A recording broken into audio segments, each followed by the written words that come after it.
안녕하세요. 네, 함께 기도하시겠습니다. 하늘에 계시는 거룩하신 아버지 하나님, 죄 가운데서 멸망할 수밖에 없는 저희를 주의 놀라운 은혜로 불러주시고 구원해 주셔서 하나님의 자녀 삼아 주신 것 진심으로 감사 찬양을 드립니다. 주의 은혜를 더하심으로 한 주간 말씀을 증거할 수 있는 소중한 기회를 주신 것도 더욱 감사 찬양을 드립니다.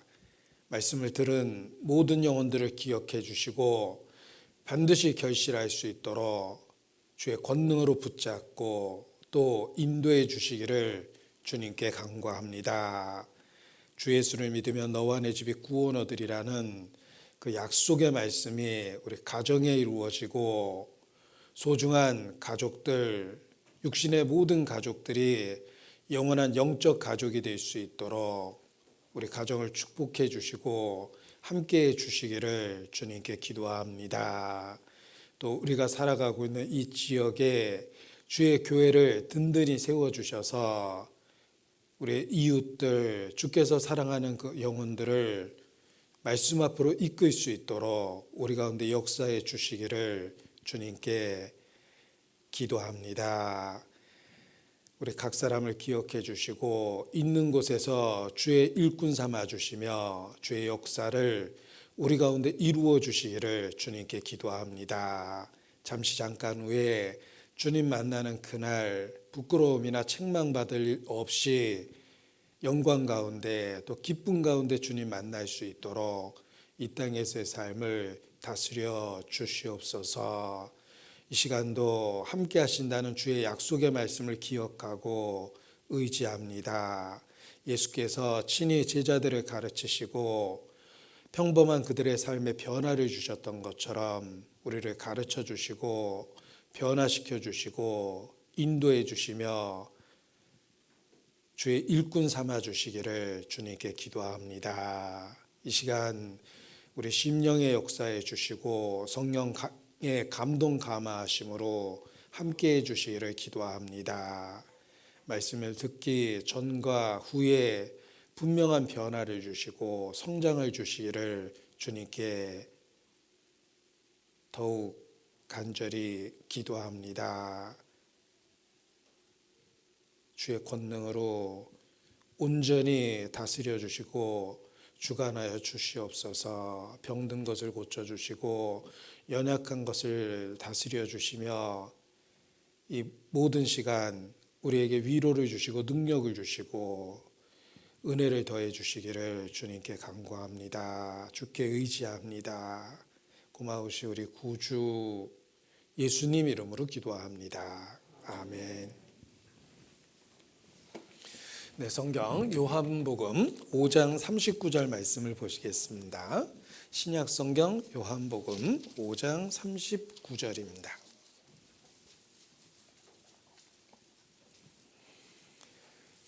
성경은 한 구절 속에 아주 핵심적인 내용을 요약해서 이렇게 담아 놓으십니다. 그것은 무엇이 중요한지를 일깨워 주기 위해서 중간중간 한 구절 속에 또는 한 장 속에 핵심적인 내용을 요약해 주시는 것입니다.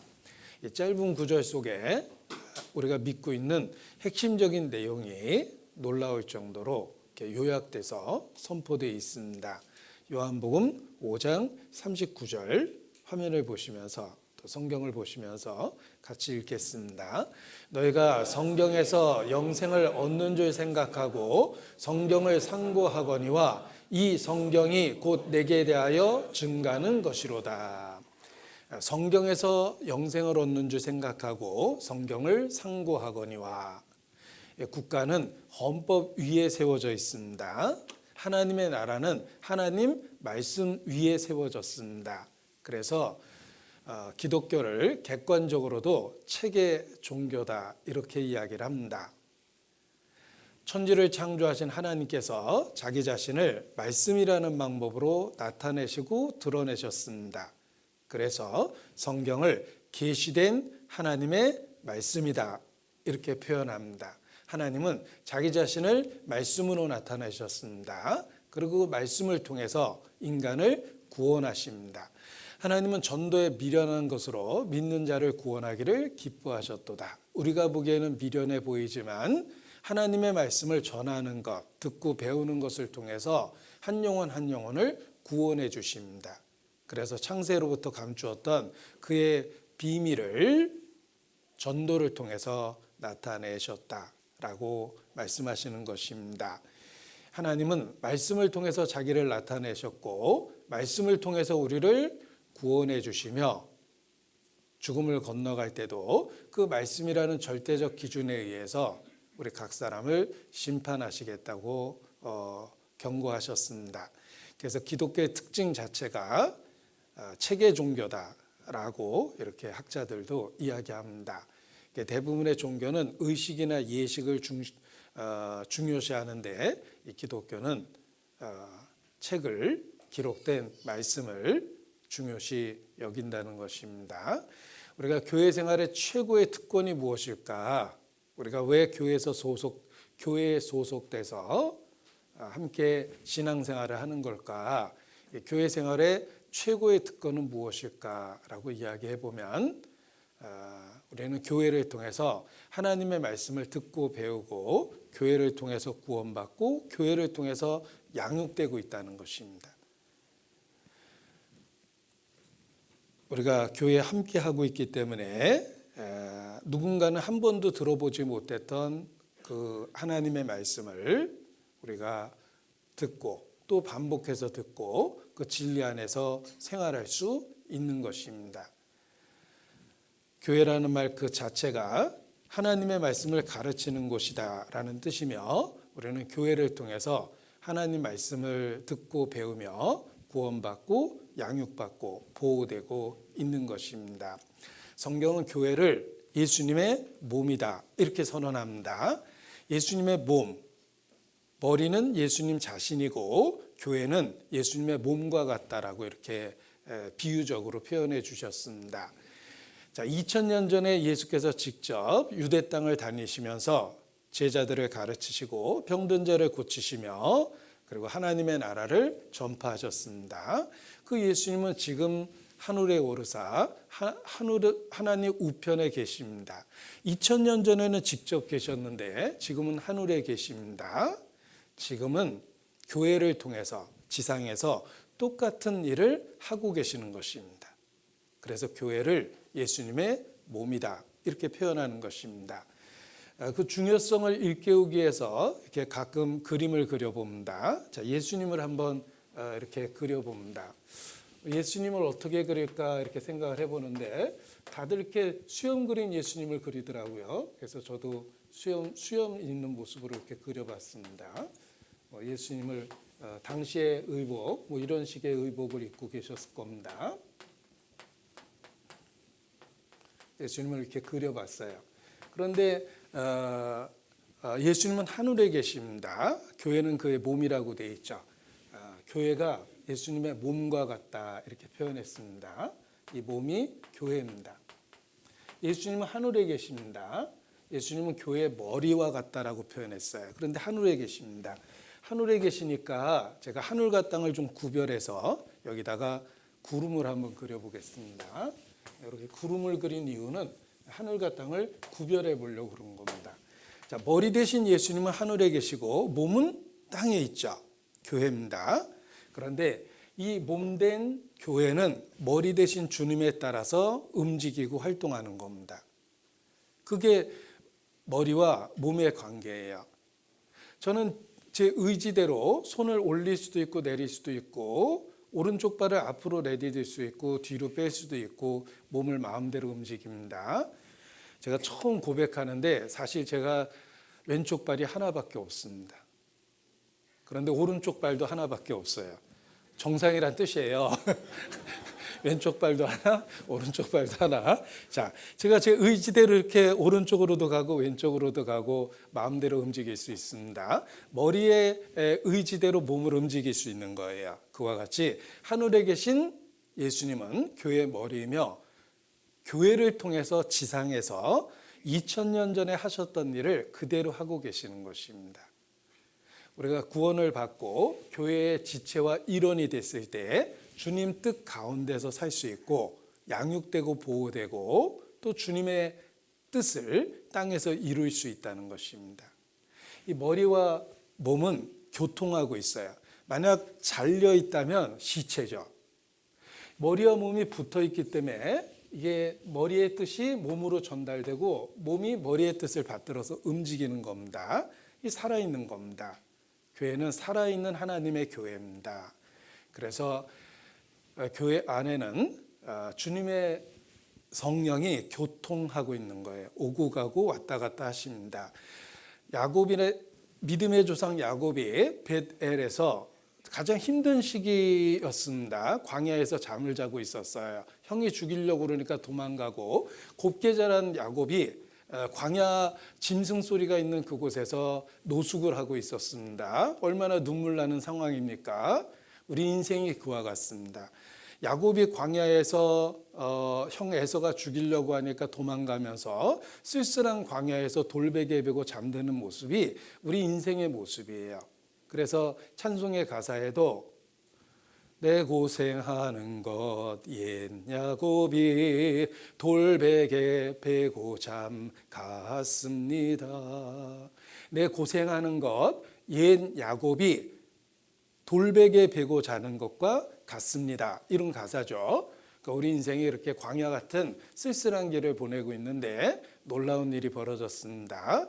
야곱이 광야에서 돌베개를 베고 잠이 들었는데 하늘이 열리고 하나님의 사자가 사닥다리가 내려오면서 하나님의 사자가 오르락 내리락 하는 것을 보게 됩니다. 그래서 야곱이 깜짝 놀래 깨어 여기가 하나님의 집이었구나. 벳엘 이렇게. 벳엘이란 말이 하나님의 집이란 뜻이에요. 벳은 집이고 엘은 하나님이니 하나님의 집입니다. 베들레헴은 빵집, 예수님이 태어난 곳은 생명의 빵이신 예수님이 태어난 빵집이라는 뜻을 갖고 있고 그래요. 베데스다, 베데스다는 자비의 못, 자비의 집 이런 뜻입니다. 벳이 집입니다. 야곱이 여기가 하나님의 집이구나. 왜냐하면 사닥다리가 위에서부터 내려와서 하나님의 사자가 오르락 내리락 하는 걸 경험했습니다. 교회가 그렇습니다. 이 교회에는 하나님의 교통하심이 있어요. 성령을 믿사오며 라고 사도신경의 고백도 하죠. 우리가 구원을 받고 교회 안에 있으면 머리 대신 주님의 몸이 되고 이 땅에서 주님과의 교통이 있는 거예요. 그리고 손가락 하나만 다쳐도 온몸이 그것을 느끼고 알고 있습니다. 주님은 내가 겪고 있는 모든 일을 알고 있고 보호하고 있다는 뜻입니다. 이것이 교회 안에 있다는 뜻입니다. 우리가 교회 생활의 최고의 특권은 주님의 뜻이 우리 가운데 이루어지고 있고 주님의 말씀을 우리가 듣고 있다는 것입니다. 그래서 한 주간 우리는 하나님의 말씀을 듣고 배우고 우리에게 주신 구원이 얼마나 확실한지를 다시 한번 확인하고 또 새로운 영혼들에게 전도할 수 있는 기회를 갖게 된 것입니다. 이것이 교회 생활의 특권이에요. 이 복음을 반복적으로 들으면 복음에는 하나님의 사랑이 나타나 있기 때문에 하나님의 사랑을 일깨워서 다시 신앙생활을 할 수 있는 힘이 생깁니다. 이 가정이 여러 가지 삶의 어려움 때문에 위기가 생길 수 있지만 모든 것을 포기하고 싶을 정도의 위기가 생길 수 있지만 가족 간의 사랑을 확인하면서 위기를 극복하게 됩니다. 정말 오늘은 회사 때려쳐야지 하고 아버지가 결심하고 출근하려고 그러는데 어린아이가 자식이 쪼르륵 달려나와서 아빠 사랑해요. 잘 다녀오세요. 안녕히 다녀오세요 하고 인사하면 자식 보고 내가 회사에서 힘들지만 더 참아야 되겠다. 이런 생각을 하게 됩니다. 이 사랑은 위기를 극복할 수 있는 힘을 줘요. 우리가 6.25 때 남편이 전쟁터에서 죽었습니다. 홀로 남은 아내는 사는 게 더 힘들었을 거예요. 죽는 것보다. 그럼에도 불구하고 그 전쟁 이후에 악착같이 살아낸 것은 사랑하는 가족이 있어서 그 사랑하는 가족이 삶에 힘을 준 겁니다. 혼자였다면 사는 게 불가능했을 거예요. 우리는 사랑을 통해서 새로운 힘을 얻습니다. 복음이 그렇습니다. 우리가 교회 안에 있으면 복음을 다시 일깨우기 때문에 다시 신앙생활할 수 있는 힘을 얻는 거예요. 우리 전화기 하루 종일 들고 다니면 저녁 때쯤에는 거의 배터리가 다 닳았습니다. 그냥 놔두면 아침에 못 써요. 그러니까 저녁에 자기 전에는 꼭 충전 코드에 꽂아 놓죠. 그래야지 아침에 또 쓸 수가 있습니다. 우리의 신앙생활이 때로는 방전되는 것처럼 힘들고 어려운데 복음에 나타난 하나님의 사랑을 일깨우면 다시 신앙생활할 수 있는 힘을 얻습니다. 저는 전도하는 사람이기 때문에 복음을 반복적으로 이야기할 수밖에 없는데 제 자신도 그 반복적인 복음을 통해서 신앙생활에 힘을 얻고 매일의 삶을 사는 겁니다. 하물며 우리 형제 자매님들은 저보다 더 자주 복음을 접할 수는 없습니다.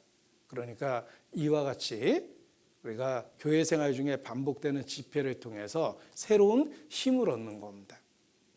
그래서 교회 생활의 특권은 하나님의 말씀을 반복적으로 듣고 그리고 신앙생활할 수 있는 계속적인 힘을 얻는 겁니다. 여호와를 앙망하는 자는 새 힘을 얻을 것이다. 성경에 새 힘을 얻는다고 그랬죠. 힘은 힘인데 헌 힘이 있고 새 힘이 있나 뭐 이렇게 생각이 되는데 요 새자는 그 전에는 경험해 보지 못했던 전혀 다른 차원의 힘을 얻게 될 거다 이런 뜻이에요. 그래서 예수님과 관계된 것은 다 새자가 써 있어요. 새 언약, 새 노래, 새 예루살렘.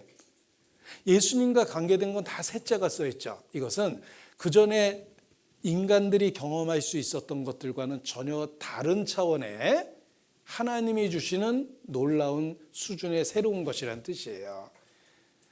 우리가 휴식을 하면 힘을 얻고 큰 돈을 받으면 또 힘들다가도 힘을 얻고 이렇습니다. 그런 힘들은 헌 힘이에요. 이 세상에서도 많이 경험하는 것들이에요. 그런데 하나님이 주는 새 힘은 이전에는 경험해 보지 못했던 힘이란 뜻이에요. 그래서 연약한 부녀자가 순교의 위기 속에서도 믿음을 지키는 거예요. 세상 말로 깡다기가 얼마나 좋았으면 산채로 태워 죽이는데도 믿음을 지킵니까? 그거는 인간적인 용기로 순교당한 것이 아니라 주님이 주시는 새로운 힘으로 연약한 부녀자조차도 순교의 현장에서 강해질 수 있었다는 거예요. 복음에는 하나님의 사랑이 있고 하나님이 주시는 새로운 힘이 있습니다. 그래서 복음을 일깨워야지만 신앙생활할 수 있는 힘을 얻게 되고 신앙생활을 지속할 수 있는 겁니다. 각 지체는 몸에 연결되어 있기 때문에 살아있는 거예요. 몸으로부터 분리되기 시작하면 예를 들면 뭐 신경이 죽었다라든지 썩기 시작했다든지 이러면은 그 부분이 까맣게 죽어가기 시작합니다. 결국은 절단할 수밖에 없어요. 우리가 온몸의 영양분을 마디마디로 공급을 받아서 생기 있는 모습이 되는 거예요. 교회 안에 있으면 끊임없이 하나님이 필요한 힘을 주고 사랑을 주셔서 이 신앙생활의 지속성을 만들어 주는 겁니다. 그래서 우리가 교회 생활의 최고의 특권은 이 복음을 반복적으로 들을 수 있다는 거예요. 들으면서 똑같은 이야기를 듣는 것처럼 보이지만 그 사랑의 넓이와 길이와 높이와 깊이의 어떠함을 깨달아가요. 같은 이야기를 듣는 것처럼 보이지만 그 안에 있는 사랑의 넓이와 길이, 높이, 그 깊이의 어떠함을 깨달아 간다는 거예요. 내가 어렸을 때도 엄마가 나 사랑하는 건 알고 있었어요. 그런데 내가 10대 때 알고 있는 거하고 20대에 알고 있는 거하고 30대에 어머니가 날 사랑했다는 걸 알고 있는 거하고 50대, 60대에 어머니가 날 사랑하고 있다는 걸 알고 있는 거하고는 똑같은 사랑이라는 단어를 쓰고 있지만 전혀 수준이 달라요.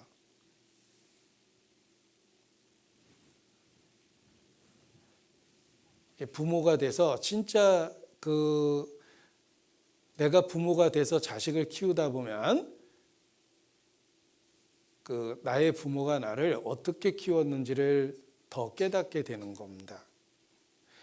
제가 아이들 키우면서 우리 아이들이 뭐 이렇게 사달라고 이렇게 요구했을 때 선뜻 사준 적이 없습니다. 핑계를 대기가 좋았죠. 아빠는 가난한 목사야. 목사가 부자인 건 절대 좋은 게 아니야. 그리고 이제 거절을 합니다. 그런데 제가 분명하게 거절을 했는데 우리 아이가 뭘 사달라고 그러면 그게 머리에 탁 남아버려요. 그래서 어디 다니다가 그것만 보면 계속 바라보고 저건 얼마짜린가 확인도 해보고 결국은 사주게 됩니다. 그래서 가정에서도 제일 좋은 휴대폰 쓰는 건 자식놈이고 서열이 그래요. 예. 휴대폰 제일 좋은 거는 우리 아이 기죽을까 봐 아이 거는 최신 기종 사주고 나는 쓰던 거 다시 물려받아서 또 쓰고 부모 마음이 그렇습니다.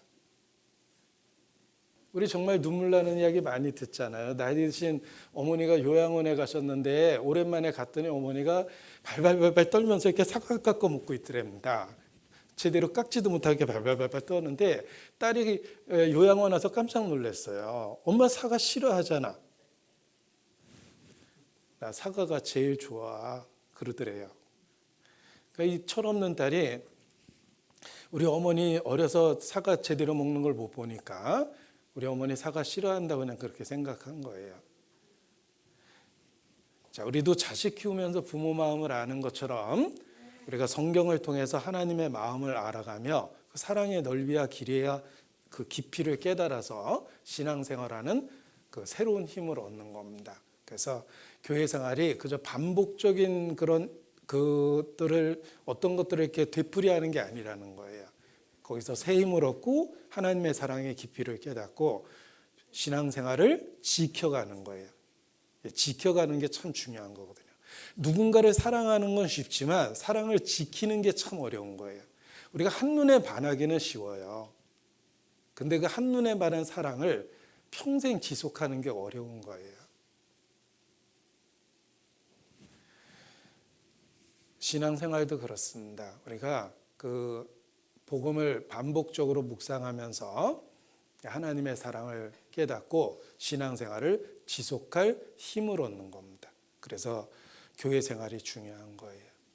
그리고 우리가 반복하는 복음에는 죽음의 문제를 해결할 수 있는 유일한 방법이 들어있어요.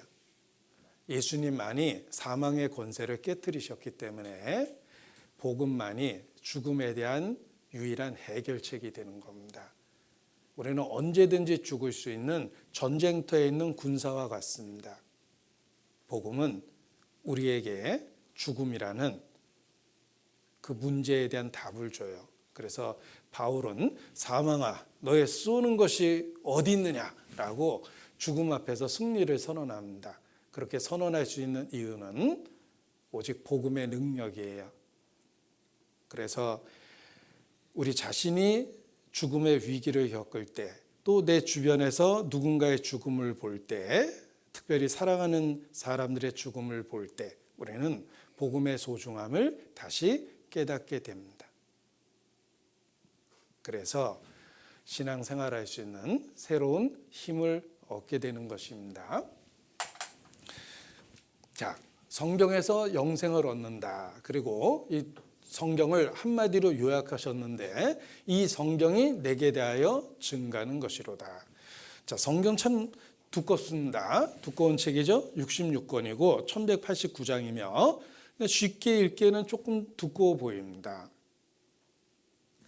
그런데 이거 평생 본다고 생각하면 그렇게 두꺼운 분량은 아니에요. 우리가 음식도 한 번에 먹을 거라고 생각해놓고 이렇게 보면은 굉장히 많아 보이는데 이거 1년 먹을 거야 그러면 왠지 작게 느껴지는 경우가 있죠. 1년 동안 요것밖에 안 먹나 이렇게 생각되는데 성경은 평생 읽어야 될 책이니까 그렇게 두꺼운 건 아닙니다. 그야말로 하나님이 딱 알맞게 우리가 볼 수 있는 한계 수준 내에서 딱 주신 거예요. 그래서 이렇게 손에 한 손에 잡힐 정도로 이렇게 딱 요약해서 하나님의 말씀을 준 겁니다. 이 성경을 한 4만 원 주고 삽니다. 4만 원 정도 하는 성경인데 재미난 사실은 루터가 종교개혁을 했습니다. 루터가 종교개혁을 했던 것이 1517년이니까 뭐 5, 600년 전입니다. 그때는 성경책 한 권을 가지려면 어느 정도의 돈이 필요했을까? 그 당시에 번화가의 집 한 채 값이래요. 이 번화가의 집 한 채 그러면 뭐 한 4억, 5억은 될 거예요. 지금 시세로. 그 당시에는 이 성경책 한 권 값이 4억 원, 5억 원 했어요. 이거 한 5억 주고 사시겠어요? 그 시대에는 성경을 갖고 있는다는 게 너무 귀한 거예요. 그래서 수도원 같은 데 가야지 있고, 그것도 함부로 못 봐가지고, 우리 박물관에 가보면 수도원에 있던 큰 성경들이 거기 있죠. 그런데 나무로 만든 표지가 있고 탁 덮으면 자물쇠가 있어서 이렇게 잠가놨어요. 함부로 보지도 못했어요. 하나님의 말씀인데. 그때는 너무 비쌌고 또 글을 읽을 수 있는 사람이 제한돼 있었고 제한된 장소에 있었기 때문에 잘 못 봤어요. 그러니까 성경을 읽은 사람들이 얘기해 줘야지 듣고 그랬던 거예요. 자, 루터의 종교개혁 시대는 집 한 채 값이었는데 그때 그 최초로 인쇄술이 발달되면서 처음으로 인쇄된 성경이 나왔습니다. 그것이 그 유명한 구텐베르크의 금속 활자에 의해서 성경이 인쇄된 거예요.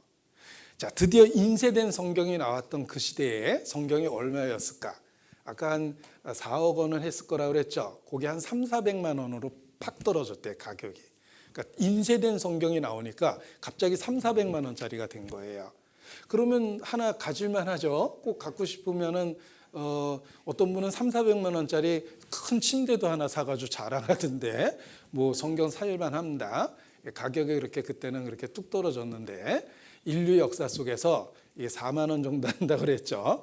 게다가 호텔 같은 데 가보면 또 그 기도원 옆이라고 그래서 성경을 조그맣게 인쇄한 거를 무료로 가져가라고 막 호텔 방 안에 넣어놓은 것도 있고 그래요.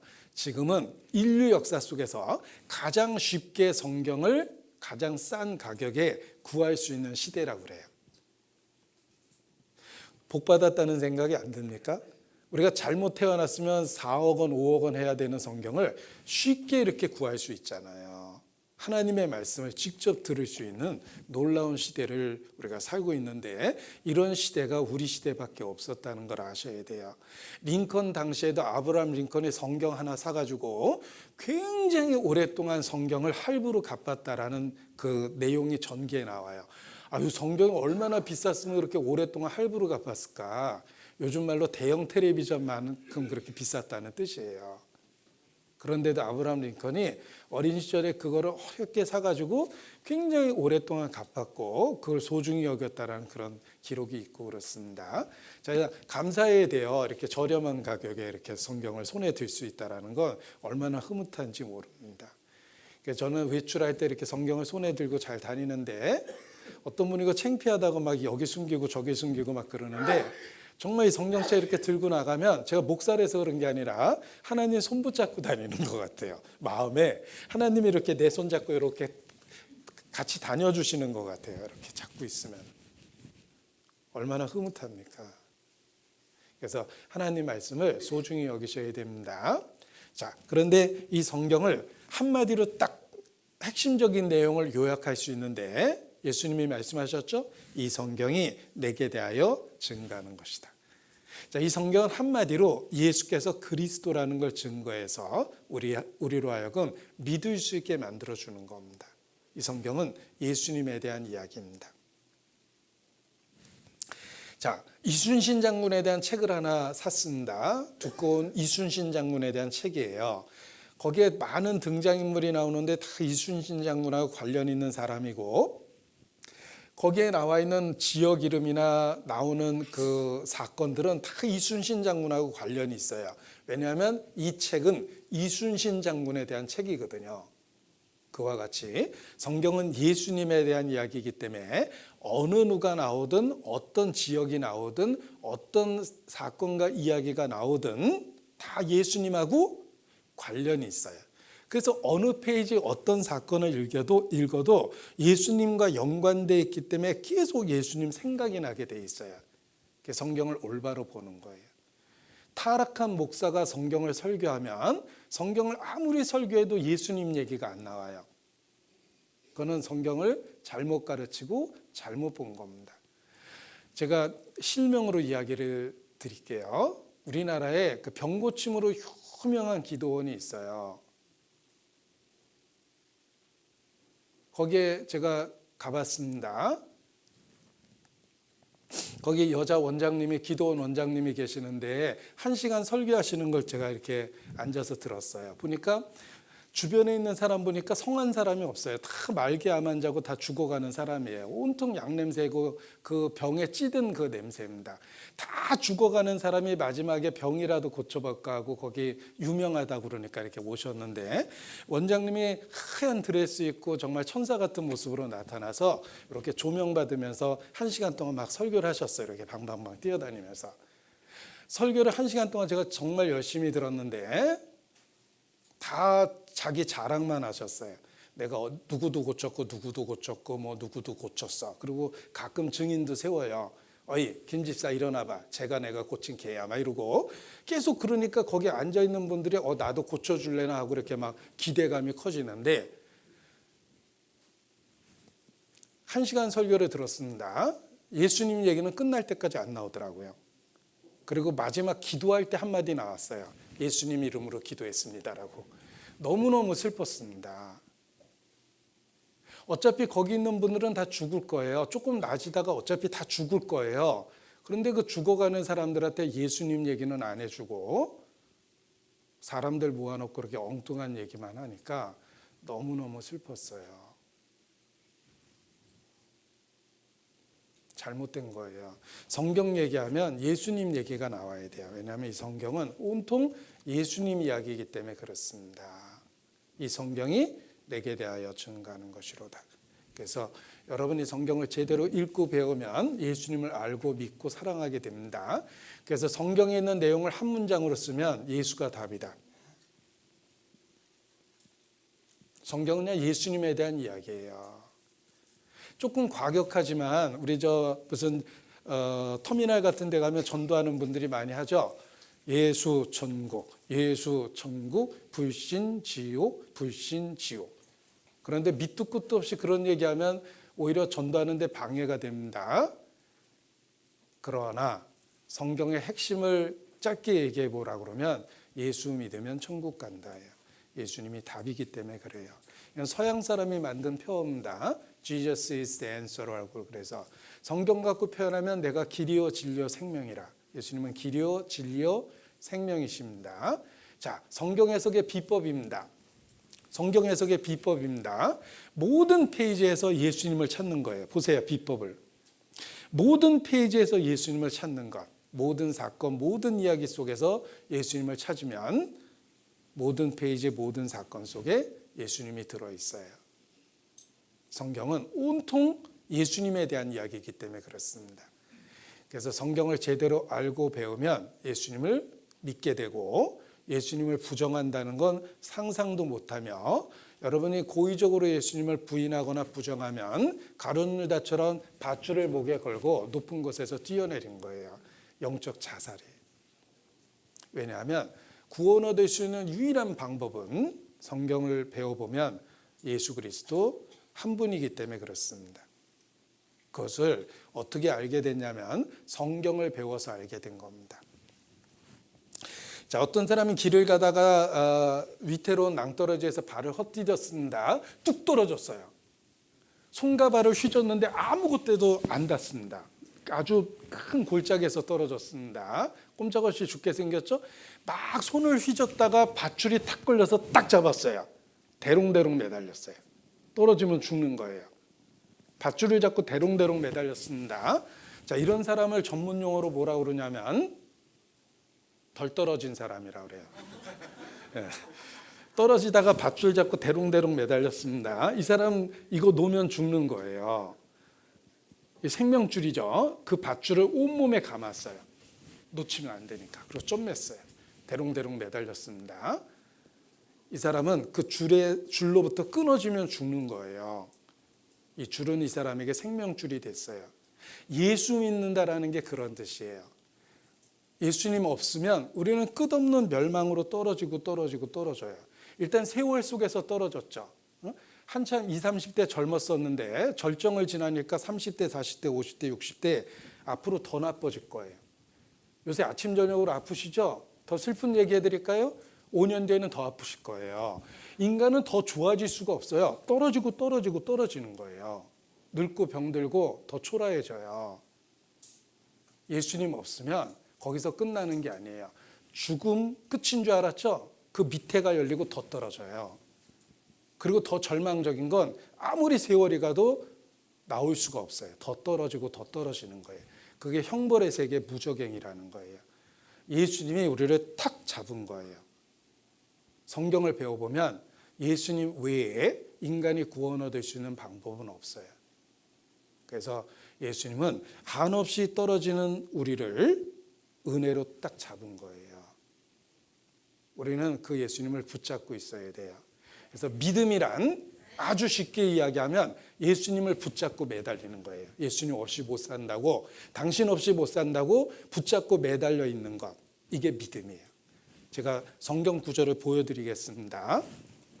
그냥 화면을 통해서 제가 보여드릴게요. 왜냐하면 너무 많은 구절을 찾아야 되니까 저는 화면을 통해서 보여드리겠습니다. 고린도전서 15장 23절을 찾을 건데,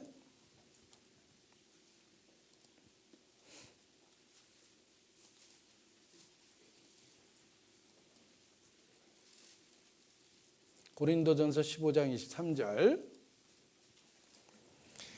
그러나 각각 자기 차례대로 되리니 먼저는 첫 열매인 그리스도요, 그 다음에는 그리스도 강림하실 때 그에게 붙은 자요. 자, 여기 예수 믿는다라는 말을 뭐라고 표현했냐면 예수님께 붙어 있는 사람이래요. 달라붙어 있어야 돼요. 그게 예수 믿는다는 뜻이에요. 예수 믿는다는 말을 아주 쉽게 표현하면 예수님께 붙어 있는 거예요. 딱 붙어서 안 떨어지는 거예요. 이게 믿음이에요.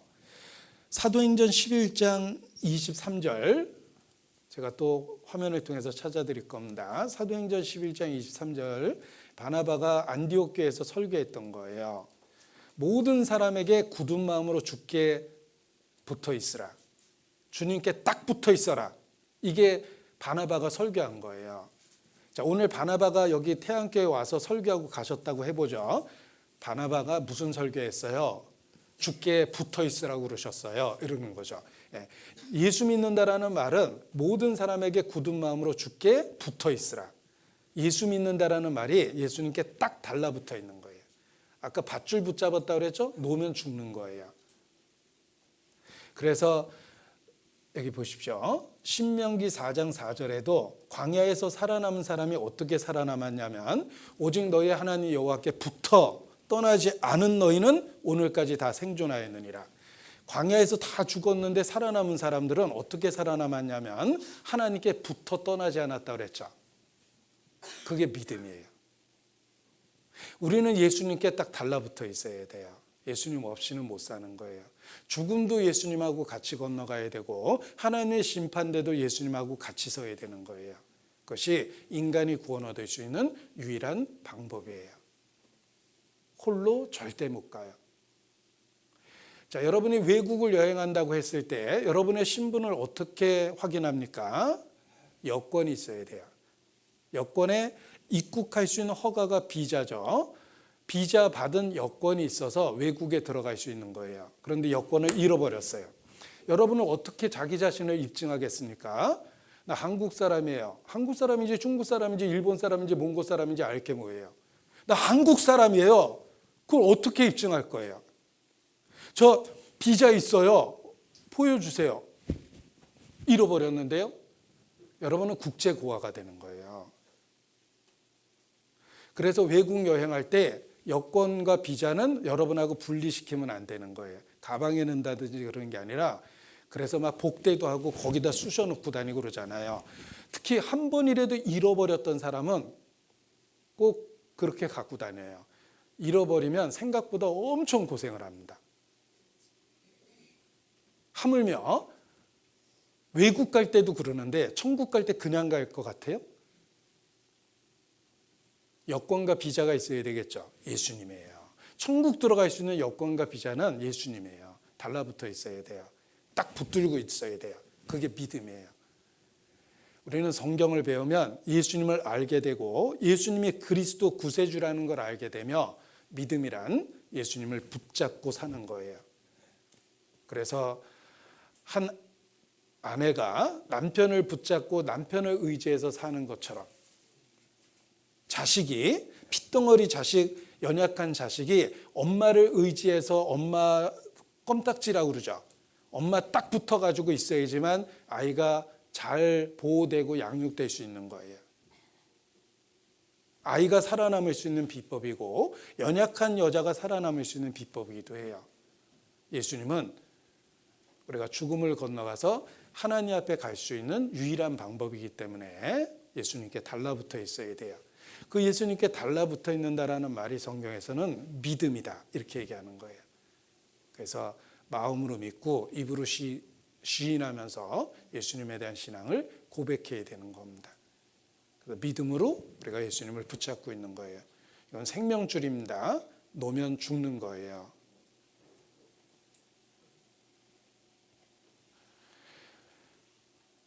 우리 무슨 유행가 가사에 님은 먼 곳에 이런 유행가가 있어요. 근데 왜 님이 멀어졌는지 혹시 아세요? 사랑한다고 말할 걸 그랬지. 망설이다가 가버린 사람. 님은 먼 곳에. 뭐 이렇게 유행가가 돼 있죠. 예수님이 그렇습니다. 사랑한다고 말할 걸 그랬지. 이런 건 다 지옥 간 사람이 하는 얘기예요. 님은 먼 곳에. 우리는 이 땅에 있을 때 우리를 사랑하신 주님에 대한 신앙을 고백하고 살아야 돼요. 주님은 그리스도예요. 구세주예요. 분리시키면 죽는 거예요. 예수님은 길이요 진리요 생명이라고 그랬죠. 예수님은 우리의 생명이기 때문에 예수님을 부정하고 분리되면 생명을 잃어버리는 거예요. 그래서 내가 본능적으로 내 생명을 사랑하고 본능적으로 나에게 소중한 사람들을 사랑하는 것처럼 예수님은 나의 생명이고 나의 사랑의 대상이기 때문에 내가 믿음으로 그분을 붙잡고 있어야 돼요. 그게 달라붙어 있는 거예요. 그런데 이런 믿음이 어떻게 생기냐면 성경 때문에 생기는 거예요. 성경을 배우면 예수님을 알게 되고 믿을 수밖에 없는 거예요. 그래서 주여 내가 믿나이다라고 고백하게 되는 겁니다. 예수님을 붙잡고 있는 거예요. 찬송의 가사입니다. 최후 승리를 얻기까지 주의 십자가 사랑하리. 빛난 면류관 받기까지 험한 십자가 붙들겠네.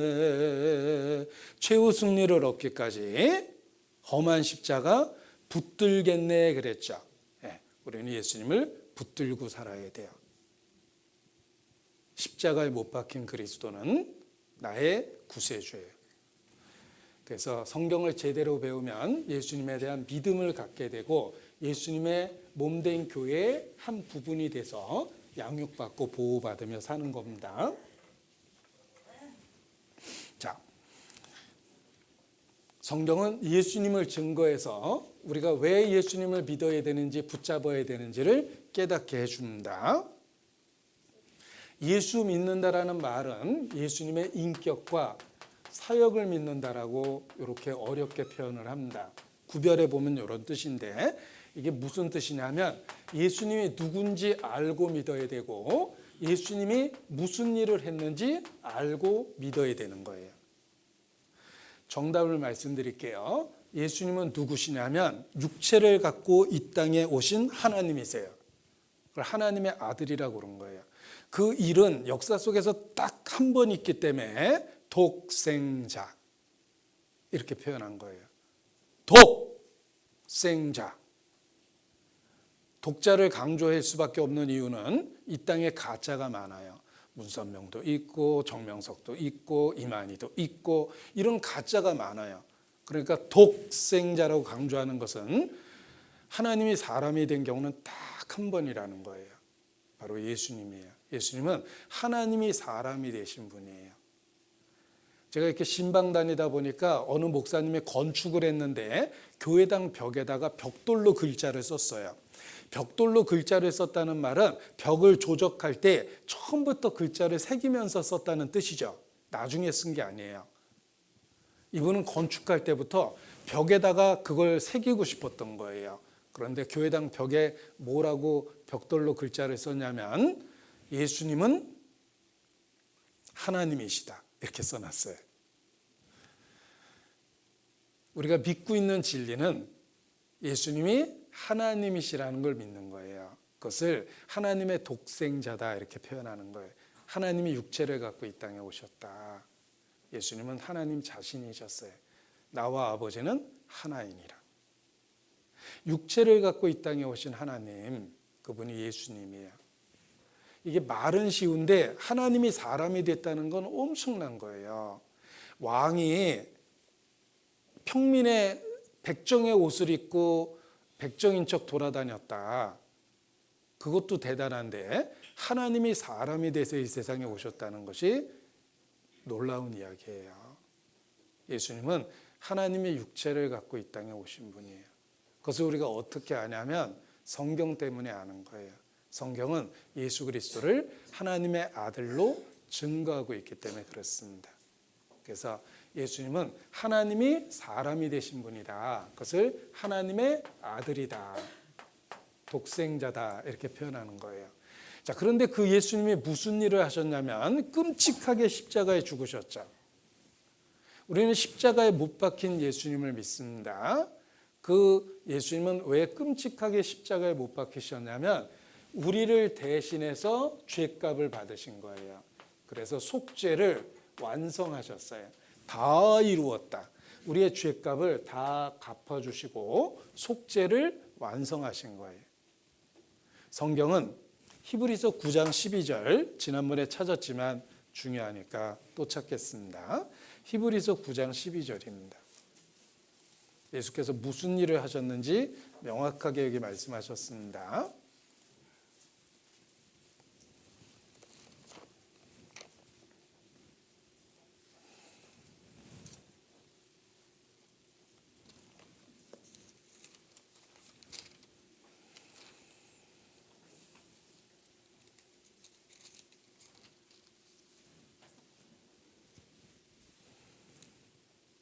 구 장 12절 같이 읽죠.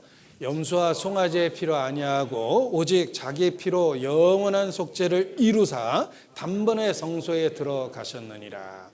자, 예수님은 무엇을 하셨냐면 영원한 속죄를 이루사 속죄를 완성하셨어요.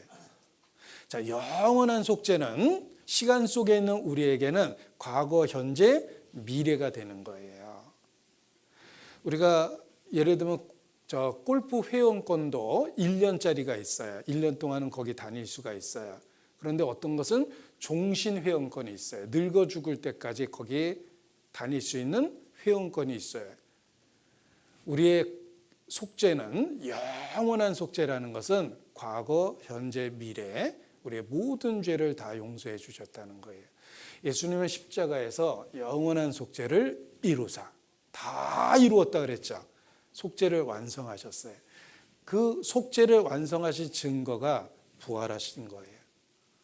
우리 죄가 조금이라도 남았으면 절대 부활하실 수가 없어요. 예수님은 속죄를 완성하셨습니다. 영원한 속죄를 이루셨습니다. 이게 왜 영원한 속죄냐면 우리를 용서한 이유가 사랑 때문이었고 하나님의 사랑은 영원한 사랑이고 변하지 않는 사랑입니다. 따라서 속죄도 영원한 속죄가 되고 변하지 않는 속죄가 되는 거예요. 우리 죄를 용서하신 이유가 사랑을 근거로 해서 용서했기 때문에 우리에게는 영원한 속죄가 되는 거예요. 이게 잘 이해하기 어려울지 모르겠는데 부모 자식 간에 생각해 보면 이해가 가요. 내가 아이가 태어날 때 이 아이가 태어날 때 나한테 해준 선물이 있어요.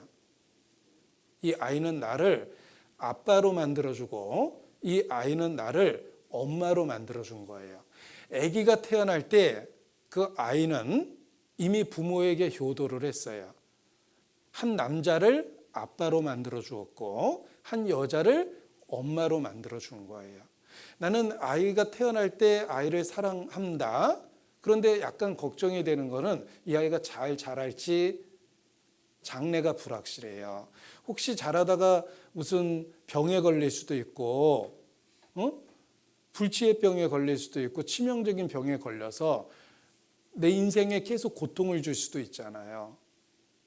그런데 나는 아이를 낳을 때 그걸 각오했어요. 아이가 아프면 내가 병상을 지킬 거예요. 이 아이가 잘 자랄 거란 보장은 없어요. 비행 청소년이 될 수도 있죠. 그것도 각오했어요. 내가 가슴이 아프지만 아이가 잘못되면 부모인데 그거 어떡합니까? 같이 가는 거예요, 운명을. 아이를 버리겠다는 생각을 해본 적은 없어요. 나는 아이가 태어날 때 아빠가 되었고 이 아이의 불확실한 미래를 같이 하겠다고 결심을 한 거예요. 그래서 진짜 아빠가 된 거예요. 제가 우리 아이가 사춘기 때 대들고 그럴 때 제가 불러다가 진짜 진심으로 이야기를 했어요.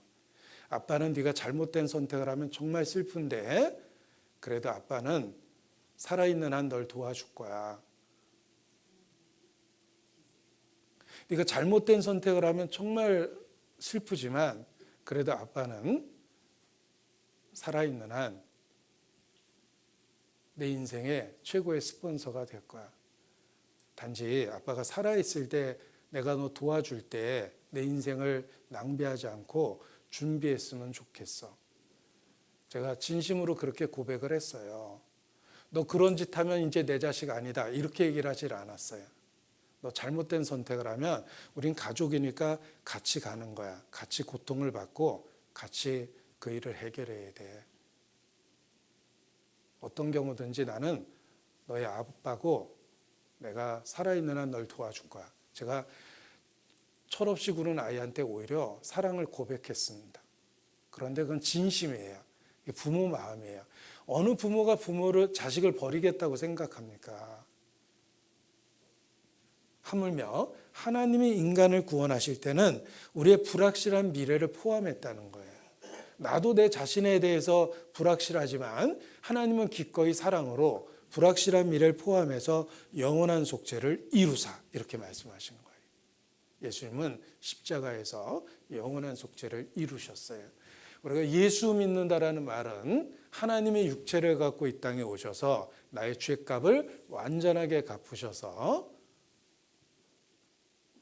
나를 하나님의 자녀로 만들어 주셨다는 거예요. 우리가 믿는다, 예수님을 믿는다라는 말 속에 그런 의미가 들어있는 거예요. 이것은 갑자기 이루어진 이야기가 아니라 구약 성경에 예언되어 있었는데 예를 들면 제가 여기 구약 성경에 예언된 구절 하나를 보여드리겠습니다. 예를 들면 스가랴 3장 9절에 예언하시기를 한 돌에 7눈이 있다. 여호수 앞에 세운 돌을 보라. 이 돌이 구약시대 메시아에 대한 상징이에요. 그래서 코너스톤이라는 모퉁이 돌이라는 선교단체도 있죠. 메시아를 상징하는 거예요. 기초돌이라고 해서 하나님이 메시아를 보낼 것을 돌을 세우겠다 그래놓고 한 돌에 7눈이 있다 그랬죠. 7은 완전수고 눈은 본다고 한다는 뜻입니다. 모든 것을 알고 계시는 성령의 역사가 있다는 거예요. 내가 새길 것을 새기며 이 땅의 죄악을 하루에 제하리라 약속해 주셨어요. 하나님이 이 땅의 죄악을 하루에 없애버리시겠대요. 메시아를 통해서 그 약속을 이루셨습니다. 십자가에서 다 이루었다. 휘장이 위에서 아래로 찢어졌죠. 하나님께 나가는 길이 열렸죠. 영원한 속죄를 이루사 단번에 성소에 들어가셨어요. 내가 이 땅의 죄악을 하루에 제하리라. 그날 인간의 죄를 없애버리신 거예요. 그래서 어떤 일이 일어났냐면 우리가 하나님 앞에 더러운 죄인이라는 모습을 더러운 옷을 입고 있는 것에 비유를 합니다. 내가 예를 들면 청와대 파티에 초대를 받았는데 옷 차려입고 가다가 그만 잘못해가지고 똥차하고 부딪혔어요. 그래가지고 막 건데기가 막 묻었어요. 아이고 갈아입을 시간도 없고 그래서 일단 대충 건데기 털고 냄새는 좀 나지만 이 상태로 아이고 또 어떡하지 하고서 청와대 제가 그 파티에 갔습니다. 들어온 옷 입고 지금 파티에 간 거죠. 문 앞에서 들어가지도 못하고 쫓겨납니다. 이 더러운 옷 때문에. 인간의 죄인된 모습을 이 더러운 옷을 입고 하나님 앞에 서 있는 모습으로 표현했는데 내가 이 땅의 죄악을 하루에 지하리라. 우리 죄를 한 번에 없애버리니까 하나님이 하신 일이 있어요. 그게 뭐냐면 요 같은 성경 스가랴 3장 3절에 보면 여호수아가 더러운 옷을 입고 천사 앞에 서 있었다고 그랬죠. 이게 근처도 못 가는 거예요. 똥 묻은 옷 입고 어떻게 하나님 앞에 가겠습니까? 그런데 하나님이 그 더러운 옷을 벗기라 그래요. 벗기기만 하면 이건 엄청난 수치죠. 그래도 더러운 거라도 입고 있는 게 낫잖아요. 그런데 하나님의 놀라운 은혜가 내게 아름다운 옷을 입히리라. 바꿔 입히셔요. 그래서 여호수아가 당당하게 천군 천사 앞에 서 있어요. 자, 여호수아는 더러운 옷을 입고 섰죠. 하나님이 그것을 벗기고 아름다운 옷을 입혔어요. 그러니까 당당하게 천사 앞에 서 있을 수 있었습니다. 어떻게 그렇게 하셨냐면 이 땅의 죄악을 하루에 제하리라. 예수님이 십자가에 죽으실 때 우리의 죄를 하루에 없애셨죠. 우리의 더러운 옷을 처음에는 벗겼어요. 내가 하나님 앞에 얼마나 큰 죄인인지를 깨닫게 하셨어요. 그리고 그냥 놔두면 가룟 유다처럼 자살했을 거예요.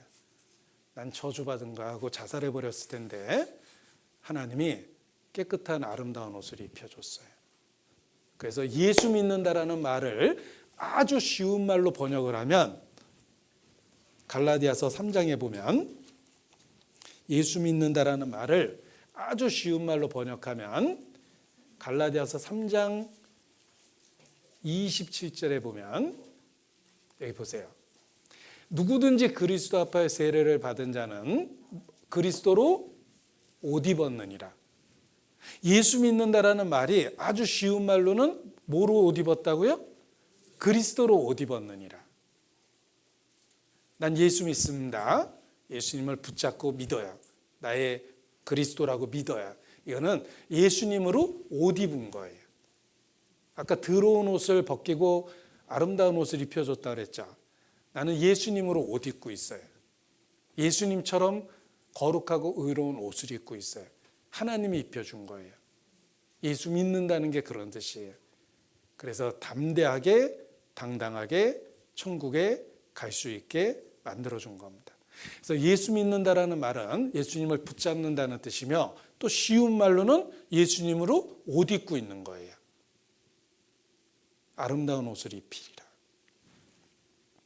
자, 서양은 기독교 문화를 갖고 출발했기 때문에 서양 사람 이름이 다 성경에 나오는 사람들이에요.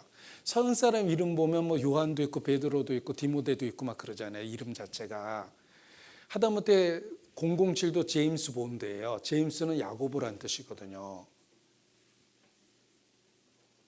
서양은 기독교 문화입니다. 그래서 서양의 동화는 다 성경 이야기가 들어있어요. 예를 들면 신데렐라 이야기 아세요?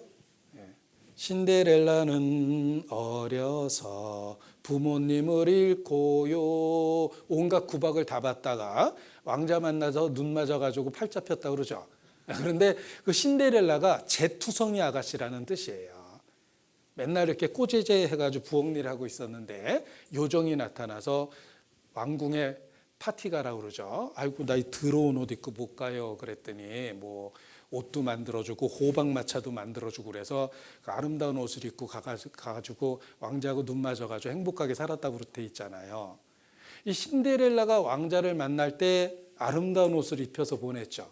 단 12시까지는 들어와 이렇게 얘기를 했잖아요. 예. 왠지 예수님 이야기가 안 보입니까? 우리한테 예수님이라는 옷을 입혀준 거예요. 단 은혜 시대 때 구원받아.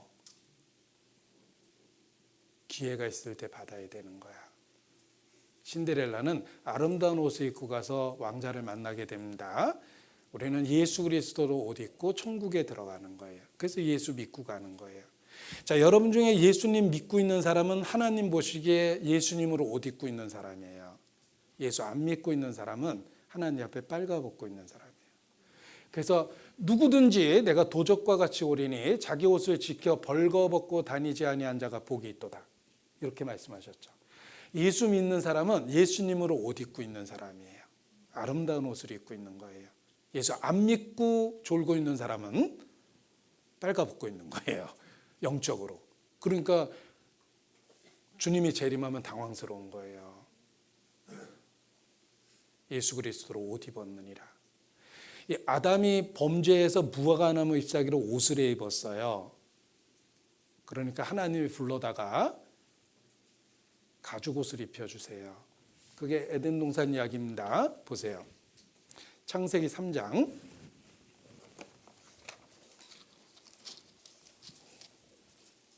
7절.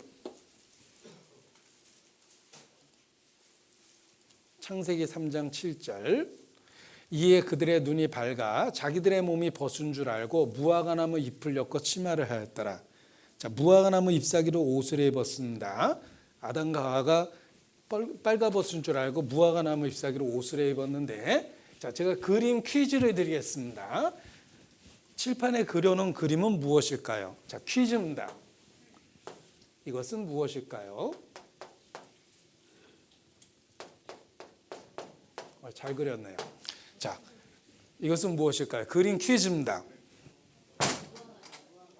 아담 하와가 무화과나무 잎사귀로 옷에 입었죠.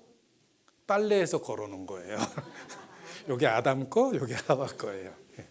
자, 아담과 하와가 무화과나무로 옷을 해 입었는데 하나님의 부르니까 다가갈 수가 없었어요. 내가 벗었으므로 두려워하여 숨었나이다. 안 벗었어요. 이거 입고 있잖아요. 근데 왜 벗었다 그랬냐면 우리가 똑같은 옷도 부끄러움을 가릴 수 있는 옷이 있고 입고 있어도 부끄러운 옷이 있어요. 예를 들면 빤스바람에 돌아다닐 수는 없잖아요. 입고 있는데도 부끄럽죠. 제대로 못 가린 거예요. 이 무화과나무 잎사귀는 인간이 노력해서 죄를 씻어보려고 하는 거지만 우리의 죄가 가려지질 않아요. 그런데 하나님이 옷을 바꿔 입히세요. 이 창세기 3장 21절. 3장 21절. 같이 읽죠. 여호와 하나님이 아담과 그 아내를 위하여 가죽옷을 지어 입히시니라. 하나님이 옷을 바꿔 입히죠. 하나님이 입혀주신 가죽옷이 있었어요. 이것이 예수 그리스도라는 옷을 예표하는 거예요. 가죽옷은 반드시 짐승이 죽어야 돼요. 아담과 하와의 부끄러움을 가려주기 위해서 짐승이 죽었어요. 그리고 부끄러움이 가려졌죠.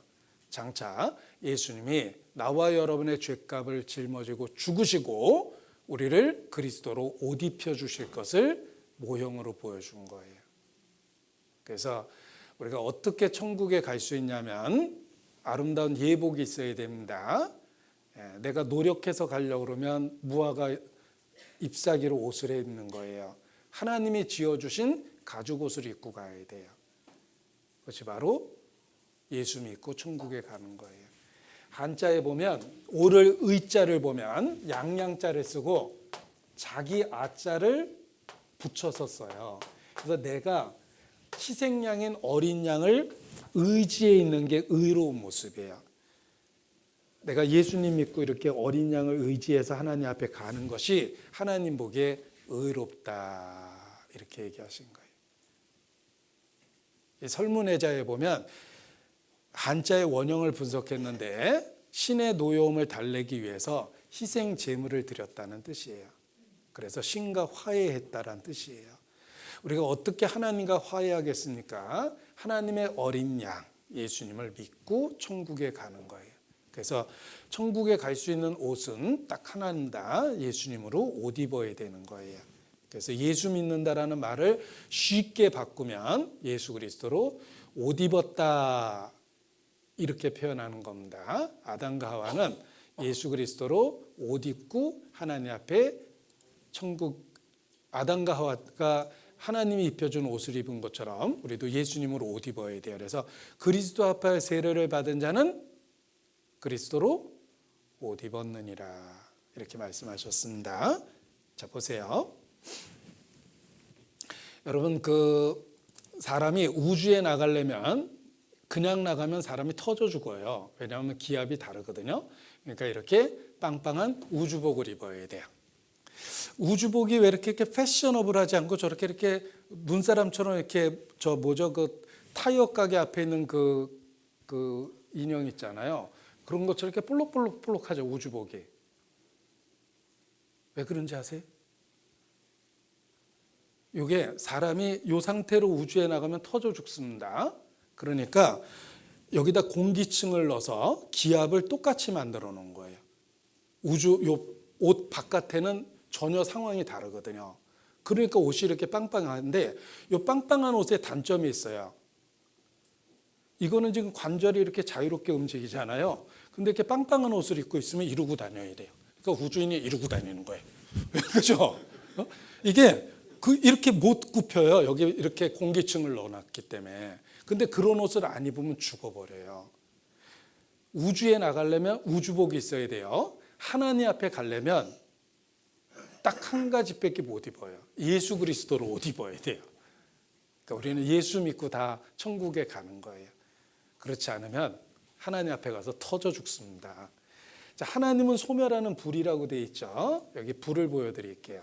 이게 이제 그 화산이 끓고 막 이러는데 보면 얼마나 뜨거우면 바위가 녹았겠어요. 여기에 뛰어들어갈 수 있겠어요? 퐁당퐁당? 상상도 못합니다. 근데 이 사람은 어떻게 옆에 서 있죠? 요거?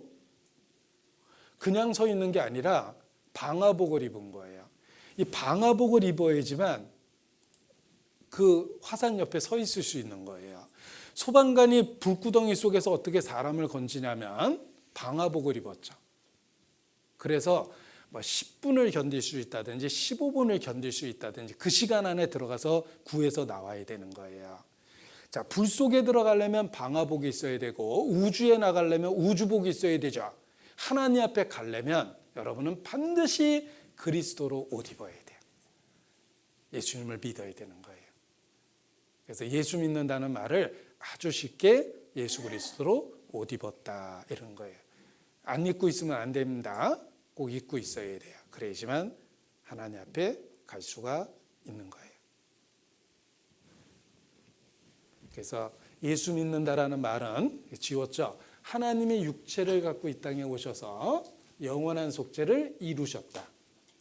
그래서 그 예수님을 믿으면 값없이 천국에 갈 수 있다라는 걸 믿고 받아들인 거예요. 이사야서 43장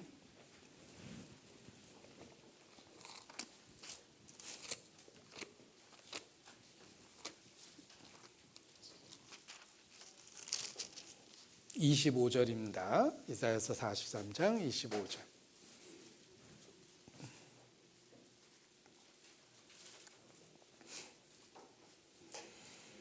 이사야서 43장 25절. 화면에도 제가 찾아드리겠습니다. 하나님의 마음이 들어있어요. 곧 나는 나를 위하여 내 허물을 도말하는 자니 내 죄를 기억지 아니하리라. 자, 예수님 십자가에서 우리에게 새 언약을 세워 주셨습니다. 내가 너희 죄와 불법을 사하고 너희 죄를 다시 기억지 아니하리라. 우리 죄를 기억도 안 하시겠다고 약속해 주셨습니다. 그런데 여기 놀라운 것은 하나님이 우리 죄를 기억 안 하겠다고 약속해 주셨는데 나는 나를 위하여 내 허물을 도말하겠다 이렇게 말씀하셨어요. 하나님이 우리 죄를 용서하는 이유가 우리를 위해서뿐만 아니라 하나님 자신을 위해서 우리 죄를 용서해 주겠다는 거예요. 왜 이렇게 얘기하시죠? 하나님이 우리 죄를 용서해 주는데 하나님 자신을 위하여 우리 죄를 용서하겠다, 기억하지 않겠다. 그렇게 말씀하시는 이유가 있어요. 이게 자식 키우는 사람은 부모 마음으로 보면 알 수가 있어요. 우리가 자식이 아파가지고 막 고통을 받으면 그 자식 살릴 수만 있으면 내가 아파트라도 팔아서 아파트 사느라고 10년이 걸렸지만 자식을 잃어버리는 것보다는 아파트 잃어버리는 게 나을 것 같아요. 그래서 10년 동안 일해서 마련한 아파트였지만 아이가 아프게 되면 기꺼이 아파트를 팔아서라도 고쳐주려고 그래요. 내가 자식 없이 그 아파트에 그냥 혼자 사면 무슨 의미가 있겠어요? 그러니까 자식은 아파트보다 더 귀하죠. 아이를 그렇게 고쳐주려고 하는 이유는 그 아이가 불쌍해서뿐만이 아니라 그 아이는 내게 너무나 소중하기 때문에 그래요. 내게 너무 소중하기 때문에 아이를 고쳐주려고 그러는 거예요. 하나님이 우리 죄를 용서하는 이유가 우리를 불쌍해서뿐만 아니라 하나님 자신을 위해서 기꺼이 용서하겠다는 말은 우리가 하나님께 소중한 존재라는 뜻이에요. 잘 생각해 보세요. 나는 예수님 믿기 전까지만 해도 내가 소중한 존재라고 생각해 본 적이 없어요. 내가 어느 날 없어졌다 그래가지고 세상은 바뀌지도 않아요. 내 주변에 있는 사람이 기껏 기억하고 울고불고 하다가 한 달만 지나면 그냥 자기 사느라고 또 바쁠 거예요.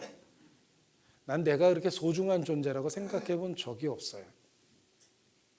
그런데 하나님은 내가 의미 있고 가치 있고 소중한 존재라고 얘기하셔요. 왜냐하면 나와 똑같은 사람은 창세전부터 없어요. 아주 딱 하나만 만든 존재예요. 자기 자신과 똑같은 사람은 있을 수가 없는 거예요.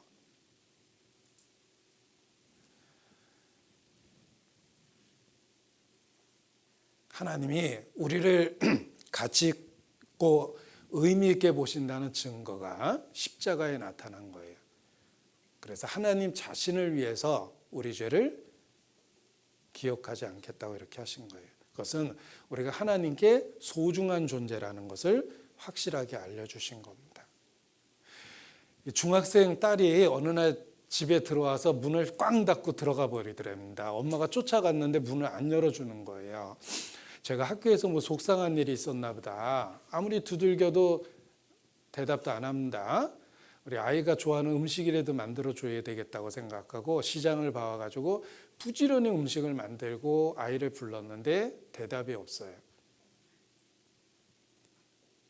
걱정이 돼서 문을 부시고 들어갔더니 아이가 자살했답니다. 유서를 써놨대요. 난 외롭고 힘들다. 아무도 나를 사랑하는 사람이 없다.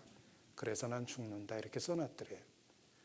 여러분, 그 철없는 자식 시체 붙들고 엄마가 통곡을 했습니다. 내가 사랑하지 않는데 너 학교 보내고, 내가 사랑하지 않는데 너 옷 사주고, 시절마다 옷 사주고, 사랑하지 않는데 너 매일 밥 해주고 새벽에 사랑하지 않는데 그랬겠냐고 철없는 자식의 시체를 붙들고 울었어요.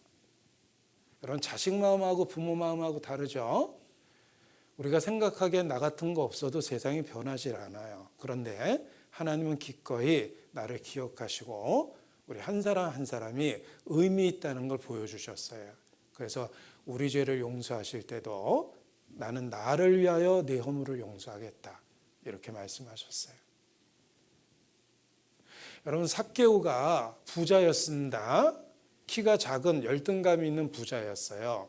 예수님에 대한 소문을 듣고 얼굴이라도 한번 보려고 나왔어요. 동네를 지나가고 있다 그러길래. 그런데 사람들이 워낙 많아서 볼 수가 없었어요. 얼굴이라도 한번 보고 싶었는데 유명하다며. 그래가지고 예수님이 저렇게 지나가니까 막 달려가서 저 앞쪽에 나무 위에 올라갔어요. 얼굴이라도 한번 보려고. 그런데 예수님이 가까이 걸어오시다가 삭개오가 있는 그곳에서 멈췄어요.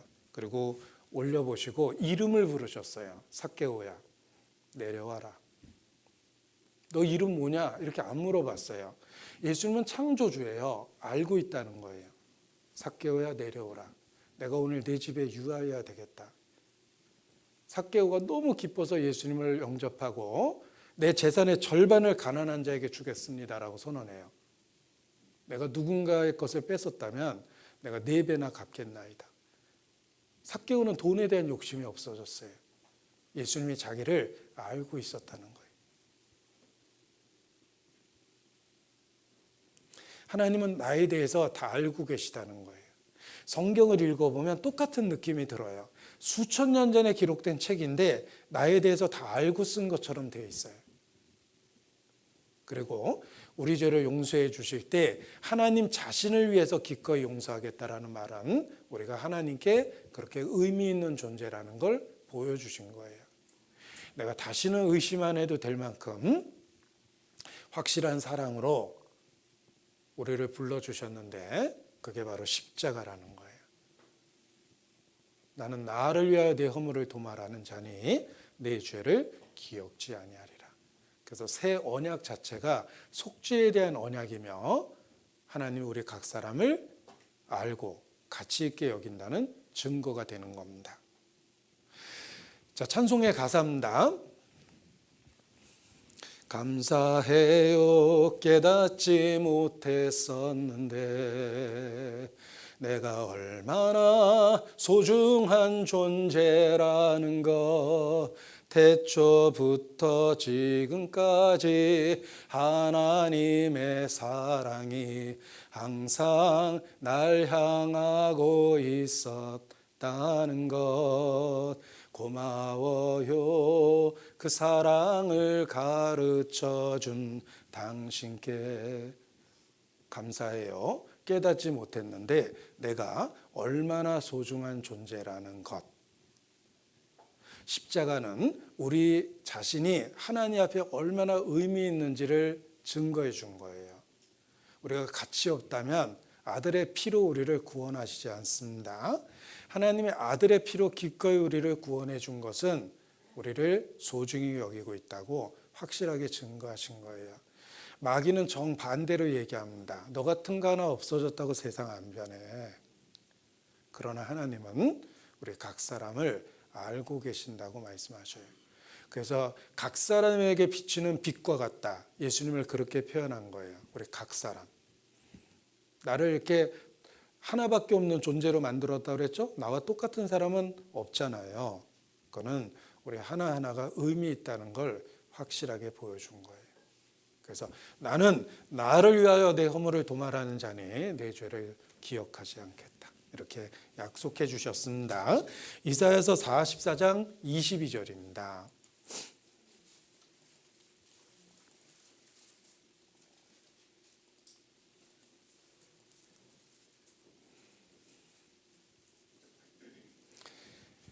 같이 읽죠. 내가 내 허물을 빽빽한 사라짐 구름에 사라짐 같이 내 죄를 안개에 사라짐 같이 도말하였으니 너는 내게로 돌아오라. 내가 너를 구속하였습니다. 여기 어려운 말 구속이 들어있죠. 어제 배웠습니다. 하나님이 값을 주고 우리 사셨는데 값을 주고 사셨기 때문에 우리 죄가 해결됐어요. 그래서 우리의 허물이 구름이 사라지는 것처럼 우리의 죄가 안개가 사라지는 것처럼 없어졌어요. 그래서 돌아오라 그러십니다. 자, 여기에서 중요한 건 순서입니다. 구속했습니다. 도말했습니다. 그래서 돌아오라 그러는 거예요. 자, 돌아오면 용서해 주겠다가 아니에요. 도말했다. 구속했다. 그러니까 돌아오라. 순서가 중요한 거예요. 우리가 집 나간 자식이 그리워서 신문에 광고를 냈습니다. 엄마 위독하다. 모든 것을 용서하니 속히 돌아와라. 뭐 그런 광고 실릴 때가 있죠.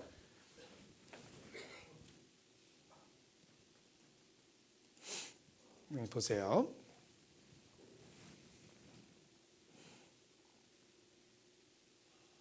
가끔 이런 광고 나오잖아요.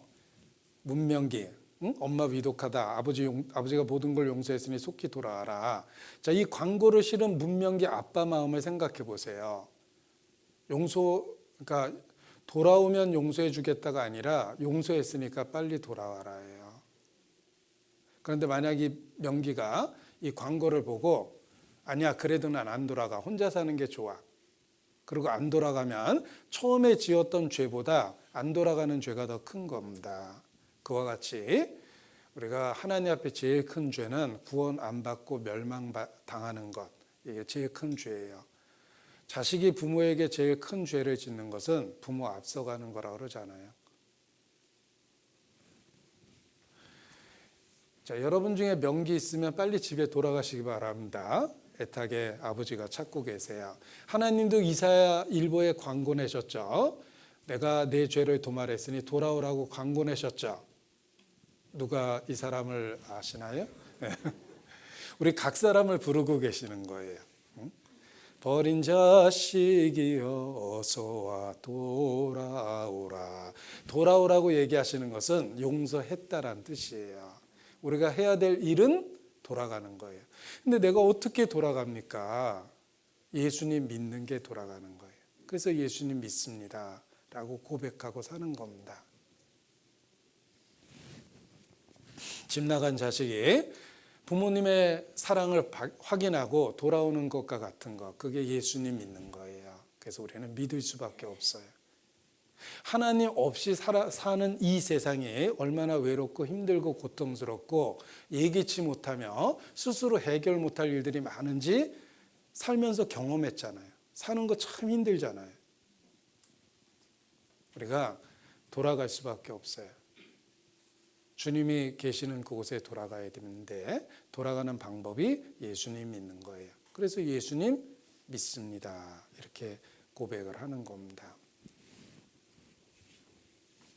골로새서 1장입니다. 골로새서 1장 13절 14절 골로새서 1장 13절 14절 골로새서 1장 13절 14절 네, 화면에 찾아놨습니다.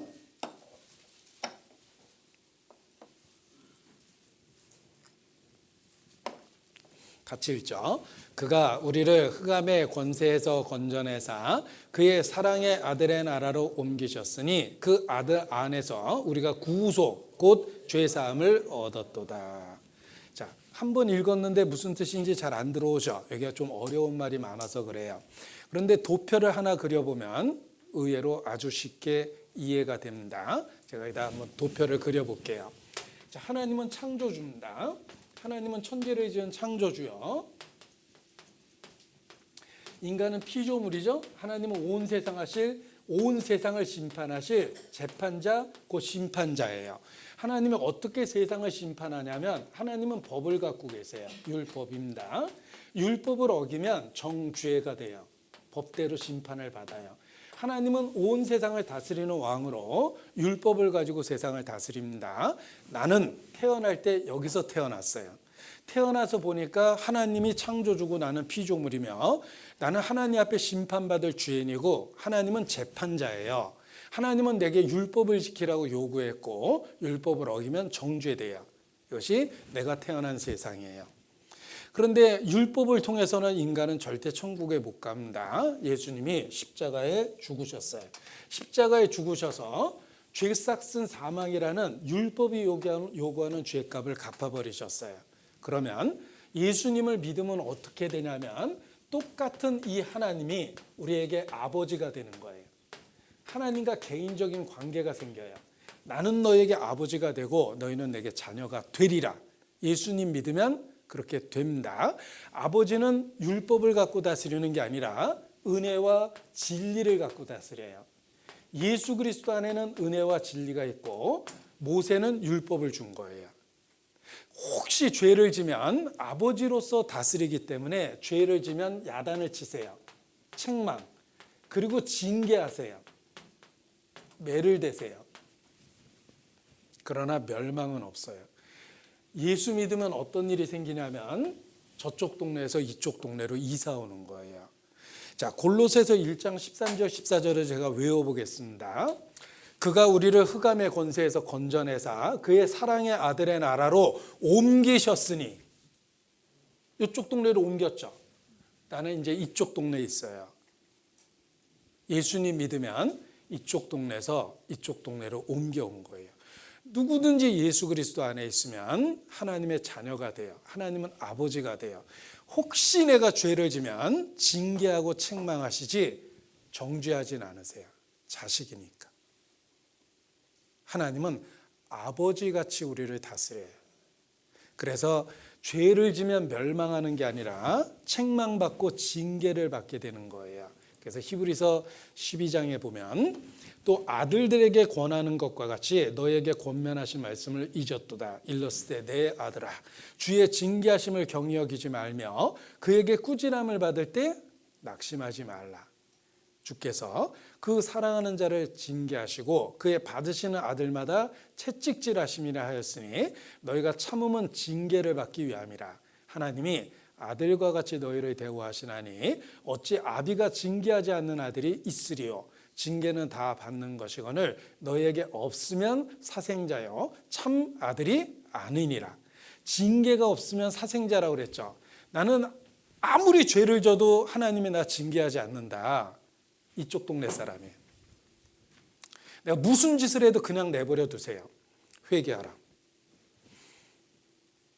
그냥 이쪽 동네 사람이에요. 내 마음대로 살아도 하나님이 아무 간섭이 없어요. 뭐 승질 낼 거 다 내고 하고 싶은 일 다 하고 내 마음대로 살아도 그냥 아무 일 없어요. 하나님과 상관이 없기 때문에 그냥 두신 거예요. 그러나 예수님을 믿고 구원을 받으면 하나님의 아버지가 된다고 그랬죠. 내가 진실로 진실로 내게 이르노니 누구든지 내 말을 듣고 나 보내신 이를 믿는 자는 심판에 이르지 아니하나니 사망에서 생명으로 옮겼느니라.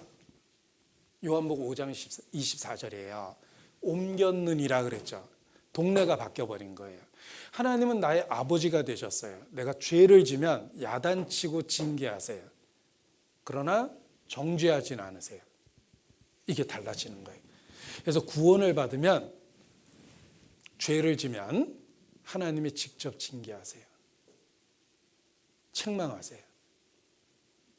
그러나 지옥에는 안 보내세요. 예수 안에 있는 나에겐 결코 정죄함 없네. 생명의 성령의 법이 해방하였네. 로마서 8장 1절을 멜로디를 붙인 겁니다. 결코 정죄함이 없어요. 정죄는 저쪽 동네예요. 지옥에는 안 보내요. 예수님이 끔찍하게 죽으셨죠? 이미 정죄 당하셨어요. 나 때문에. 그러면 내가 죄를 지으면 어떻게 되냐? 아버지로서 징계하시고 책망하세요. 정죄는 안 하세요. 그래서 구원받으면 달라지는 게 무엇이냐면 반드시 징계가 있다예요. 하나님은 절대 그냥 안 두세요.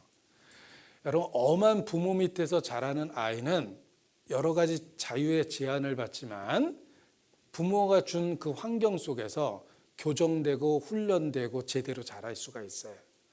예를 들면 혼자 사는 아이는 밤새도록 인터넷하고 휴대폰 만지작거리고 자고 싶을 때 자고 먹고 싶을 때 먹어도 아무도 야단치질 않아요. 그냥 혼자 있으니까. 그런데 부모 있는 아이는 저녁 되면 자라 그러고 야단도 맞고 하루 종일 휴대폰 들고 있으면 뺏기기도 하고 막 그러죠. 우리가 하나님 은혜 속에 있으면 책망받고 징계받지만 덕분에 우리의 삶이 올바르게 바뀌는 겁니다. 혹시 죄를 지으면 우리가 자백하면 용서해 주셔야 부모 자식이니까. 여기가 아니에요. 구원을 못 받으면 자백한다고 용서되는 게 아닙니다. 죄싹은 사망이에요. 자백해서 용서해 주는 게 아니에요. 어떤 도둑놈이 지금 재판받고 있어요. 근데 이 도둑놈이 갑자기 마음에 변화가 생겨서 재판장을 부릅니다. 재판장님, 제가 지금 도둑질하다 여기 왔는데 솔직히 저 그런 잡범 아닙니다. 그 살인사건 있죠? 그거 제가 했어요. 갑자기 자백을 했어요. 그러면 용서해 줍니까? 아닙니다. 이제 도둑놈이었다가 살인범으로 재판을 받아야 돼요. 왜냐하면 또 다른 죄가 드러났거든요. 여러분, 자백하면 죄를 용서받는다라는 건 없어요. 그런 거는 여기 하나님의 심판 앞에 없어요. 죄싹은 그냥 사망이에요. 죄는 반드시 죽어야지 해결되니까 지가 죽든지 예수님이 죽든지 둘 중에 하나가 돼야 되는 거예요. 자백하면 용서해 준다는 건 저쪽 동네 얘기예요. 하나님의 자녀가 돼야지만 할 수 있는 이야기예요. 이건 부모 자식의 이야기예요. 주기도문을 보십시오. 하늘에 계신 우리 아버지라고 불렀죠. 이름을 거룩히 여김을 받으시오며 뜻이 하늘에서 이루어진 것과 같이 또한 땅에서도 이루어지리이다. 주기도문은 우리가 우리에게 죄 지은 자를 용서해 준 것과 같이 우리 죄를 용서하여 주옵시고. 그거는 하늘에 계신 아버지한테 하는 얘기예요. 우리가 우리 죄를 자백하며 용서해 준다는 말은 구원받은 사람이 할 수 있는 이야기예요. 자백 안 하면 징계를 더 받아요. 매를 더 맞아요. 자, 잘 보세요. 그림을 그리니까 이해가 가죠? 잘 보시면 이게 구약이에요. 이게 신약이죠. 이 두 개는 섞으면 안 되는 거예요. 새 포도주는 새 부대에 넣어야지 보존되지, 새 포도주를 헌 푸대에다 넣으면 푸대도 베리고 포도주도 버린다라고 말씀하셨어요. 구원받지 못한 목사는 이 두 가지를 섞어서 가르쳐요. 교회 처음 나온 사람한테 하나님이 당신 아버지래요. 그러니까 율법을 지켜야 돼요. 율법 어기면 지옥 간다 그러죠? 그럼 어떻게 해요? 자백하라고 그래요. 이거 두 개를 섞어버린 거예요. 그러니까 은혜와 율법이 섞여버린 거예요. 새 포도주와 헌 푸대는 뒤섞이면 안 돼요. 구약은 그냥 구약이고 신약은 신약이에요. 우리는 예수님 믿고 새 언약 속에 있는 겁니다. 근데 구원받지 못한 목사가 이 두 가지를 섞어서 가리키니까 교회를 그렇게 오래 다녀도 확신이 없는 거예요.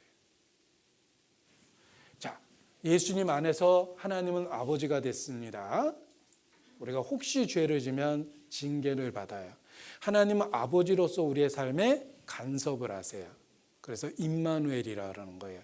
현재 우리의 삶에 함께 계시게 돼 있어요. 제가 나이 들어서 보니까 내가 그렇게 싫어했던 어머니의 잔소리가 내 인생을 만들었다는 걸 알게 됐어요. 어렸을 때는 지긋지긋했습니다. 우리 어머니가 또 말펀치가 세가지고 말을 하면 엄청 살벌하게 했어요.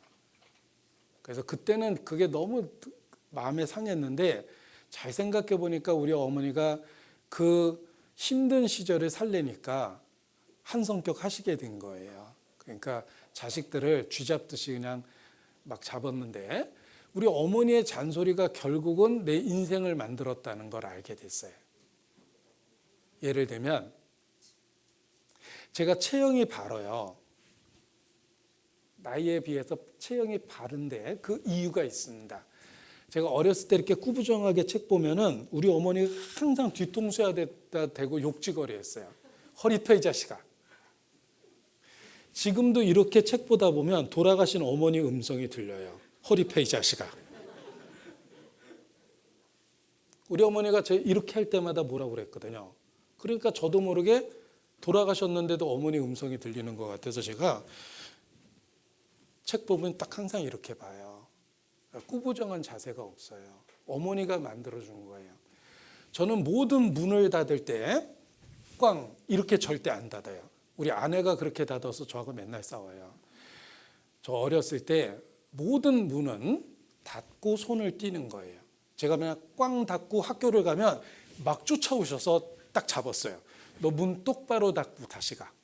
그래서 질질 끌려와가지고 다시 닫았어요. 제가 이게 습관이 돼가지고요. 냉장고 문도 절대 이렇게 안 닫아요. 모든 문은 닫고 손을 떼요. 절대 꽝 이렇게 안 닫아요. 우리 어머니가 만들어준 습관이에요. 제 아내는 자꾸 냉장고를 톡 이렇게 쳐가지고 문을 닫아서 저는 상상도 못할. 그래서 제가 맨날 차라리 날 차 이렇게. 네. 우리 어머니의 잔소리가 제가 좋은 습관을 만들었습니다. 부모가 좋은 거 습관을 들이게 해줬죠. 하나님이 그와 같다는 거예요. 하나님은 끊임없이 내 인생에 간섭해서 내가 그리스도인답게 살 수 있도록 조금씩 바꿔놓으셔요. 여러분, 제가 예수님 믿기 전에 욕을 아주 잘했어요. 풍부한 어휘와 정확한 발음으로 욕하면 욕 아주 잘했어요. 정 똑 떨어질 정도로 욕을 잘했어요, 제가. 지금은 욕 안 해요. 왜 안 하냐면 예수님 믿기 때문에 안 하는 거예요. 우리가 어르신 모시고 다니면서 욕지거리 할 수는 없잖아요. 어려운 분인데 그와 같이 내 인생에 하나님이 함께 계시다 보니까 욕하는 습관이 없어졌어요. 하나님이 바꿔놓으신 거예요. 제가 담배가게 아들로 자랐습니다. 저희 집에서 조그마한 구멍가게도 했기 때문에 담배도 팔았어요. 어렸을 때부터 담배가 무한 공급됐기 때문에 제가 담배를 일찍 배워서 담배를 한동안 오랫동안 폈어요. 담배 오래 피면 빨대 잡아도 꼭 이렇게 잡혀요. 습관이 돼가지고. 제가 스스로 깜짝 놀라는 게 백목 잡는데 자꾸 이렇게 잡는 거예요. 저도 모르게. 어떤 며느리는 고추씨를 이렇게 털었대요. 시어머니가 보고 깜짝 놀랐습니다. 아가, 너 담배 피니? 아니요. 그러다가 빼도 박지도 못하게 잡혔다는데 담배 오래 피면 습관이 돼서 그렇습니다. 제가 담배를 오래 폈어요. 담배가게 아들이니까. 처음에 예수님 믿었을 때 원래 피던 거니까 그냥 폈어요. 그러니까 여기 담배가 하나 들어있었고, 그리고 성경책 볼 때도 담배 폈어요. 그런데 성경책에 자꾸 재가 떨어지는 거예요. 그래서 이렇게 문 뗐더니 자꾸 까매져요. 그리고 성경책 펴놓고 담배 피니까 하나님 면전에서 맞담배질 하는 것 같아요. 그래서 괜히 죄책감이 들어서 제가 연기를 이쪽으로 못 붓고 이러고서 또 봤어요. 그런데 그것도 하루 이틀이지 결국은 담배가 끊어졌어요. 담배 못 끊을 줄 알았는데 담배가 끊어졌어요. 하나님이 이렇게 만들어준 거예요. 욕 안 하게 만들죠. 담배 끊어주죠. 제가 술 먹는 재미의 인생을 살았어요. 예수님 믿기 전에는. 제 성적표 딱 뜨면은 성적이 다 좋아요. 우리 어머니가 공부하면 제일 좋아해서 제가 뭐 그렇게 좋아하는데 공부나 하시 그래가지고 공부를 죽으라고 해서 성적이 좋아요. 그런데 성적표 딱 뜨면 D- 받은 게 눈에 보이는데 그게 교련이에요. 거기 원인이 써 있어요. 음주수강. 지금도 성적표에 이렇게 과거가 들어있어요. 저는 진짜 우울했어요. 제가 술 먹고 교련 받은 게 아니라 늘 술 먹고 있는데 교련 시간이었던 거거든요. 그러니까 제가 이렇게 총 들고 비틀거렸거든요. 그러다가 교관한테 딱 걸린 거예요. 이렇게 하다가. 그래가지고 D- 를 2번 줬어요. 총기 들고 제가 교련 시간에 비틀거리니까. 그런데 예수님 믿고 나서 술 먹는 습관이 없어졌어요. 옛날에는 취하면 기분이 좋아서 먹었는데 먹으면 불편해서 못 먹어요. 먹고 싶은데 안 먹는 게 아닙니다. 불편해서 안 먹어요. 하나님이 말투도 바꾸고 생활 습관도 바꾸고 다 바꿔놓은 거예요. 왜냐하면 엄한 부모님이 생긴 거와 똑같습니다. 하나님이 바꿔놓으셔요. 그래서 올바로 신앙생활을 하면 하나님의 아버지가 돼서 우리의 삶을 바꿔놓으신다는 거예요. 그래서 인생이 바뀌게 돼 있어요. 보세요. 우리가 그리스도 안에 있다라고 이야기하는데 여기 나라는 존재가 있으면 하나님이 나를 중심으로 동그랗게 원을 그린 거예요. 이게 예수님 안이에요. 그래서 나를 보호하고 인도하세요. 누가 내게 돌을 던지면 내가 맞죠. 그러면 이 원을 통과할 때 하나님이 아신 거예요. 감당할 만큼 주고 반드시 유익이 돼야지만 주시는 거예요. 하나님은 그리스도 안에서 나를 보호하신다는 거예요. 그래서 천국에 갈 때까지 우리를 홀로 두지 않고 함께 하시는 거예요. 하나님이 함께 하시는 방법이, 하나님은 말씀이 하나님이라고 그랬죠? 하나님 말씀을 통해서 우리와 함께 계시고 그의 몸된 교회를 통해서 함께 계세요. 그래서 말씀을 배우고 교회 가운데 함께 할 때 그리스도 안에 있게 되는 거예요. 그래서 양육받고 보호받아요. 하나님의 다스림 속에 있게 돼요. 어린아이가 자라가듯이 신앙이 자라고 신앙이 지켜지고 알고 있는 것이 달라지고 그리고 점점 더 천국에 대한 소망이 분명해져요. 그래서 하나님의 말씀 속에서 또 교회 안에서 생활할 때 주님 안에서 보호받으며 성장하고 하나님 앞에 쓰임이 되는 겁니다. 이것이 신앙생활이에요. 그래서 더욱더 성경을 배우고 교회 안에서 함께하면 예수님에 대한 내용이 분명해지고 믿음이 성장하는 것을 경험하게 됩니다. 그리고 놀라운 일이 있어요. 주 예수를 믿으면 너와 내 집이 구원을 얻으리라 라는 말씀처럼 내 주변에 구원받는 사람들이 점점 생깁니다. 처음엔 나 혼자였는데, 제가 5남매 막내예요. 그리고 제 아내는 7남매 막내예요. 막내가 만나서 결혼을 하니까 저희 본가도 5남매니까 손자까지 다 있거든요. 그러니까 20몇 명이 돼요. 처가는 7남매라고 그랬죠. 훨씬 더 많아요. 한 40몇 명이 돼요. 이 같이 합치면 여기 태양교회보다 훨씬 많아요. 제 가족만. 그런데 처음에는 한 사람이 구원을 받았는데 그 가족 가운데 복음이 전해져서 한 집에 5사람이 있어 둘이 셋과 불화하며 셋이 둘과 불화하리라 라는 말씀처럼 그 안에 복음이 들어가서 점점 구원받은 사람이 많아져요. 그래서 육신의 가족이 영적 가족이 돼요. 하나님의 축복입니다. 그래서 우리가 주님 안에서 말씀 가운데 교회 안에서 살면 그렇게 내 주변에 구원받은 가족들이 늘어나고 하나님이 약속하신 것처럼 너와 내 집이 구원을 얻는 축복이 이루어집니다. 기도하시겠습니다.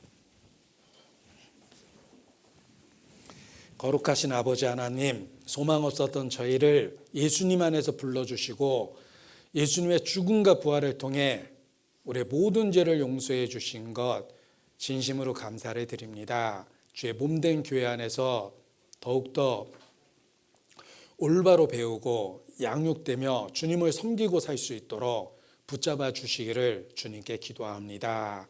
태양교회를 더욱 든든히 세워주셔서 우리의 가족들 또 이 지역에 이뤄진 영혼들 주께로 인도할 수 있도록 우리의 삶을 사용해 주시기를 주님께 간구합니다. 한 주간의 집회 함께해 주신 주의 은혜에 더욱 감사 찬양을 드립니다. 고마우신 우리 구주 예수님 이름으로 기도합니다. 아멘.